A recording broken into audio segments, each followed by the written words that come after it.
Две бомби кои според СЈО го докажуваат незаконското поништување на изборите во Струмица во 2013 година оттекнаа во судница. И двата разговори, прво меѓу Сашо Мијалков и Мендух Тачи, а потоа Тачи Бедредин Ибраими, веќе се јавно достапни. Мијалков бара итна ургенција која Тачи му ја пренесува на тогашниот партиски член во ДИК Бедредин Ибраими како услуга договорена за чаир. Мендук, Кажи, што правиш? еве тука седам со луѓе. Имам една хитна ургенција до тебе.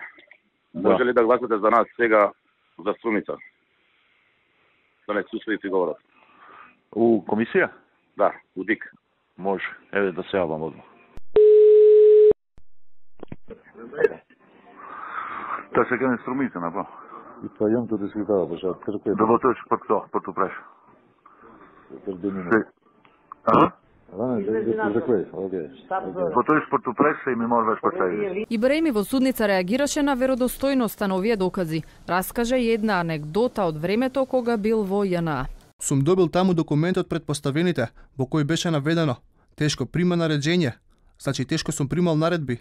Мене на 63 години Сашо Мијалков ќе ми наредил како да гласам во ДИК за приговор. Јас ќе ви докажам дека не е така. Тој најави други докази и сведоци кои му вршеле притисок, но по судењето не искоментира ништо. Рековте, ќе има и... Може ли рековте?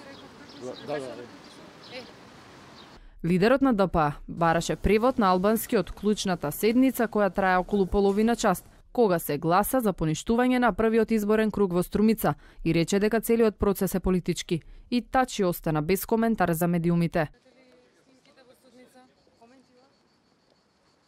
Заедно со Тачи, Ибраими и Мијалков на обвинителна клупа во овој предмет кој се води под кодно име Титаник 2 се и тројцата тогашни членови во ДИК: Анита Стефановска, Сашо Срцев и Владимир Сајковски. Според обвинението, овие три гласа со поддршка на Бедредин Ибраими го поништиле гласањето за изборот за градоначалник на Струмица, каде во прв круг Зоран Заев од СДСМ го победи Васил Пишев од ВМРО ДПМНЕ.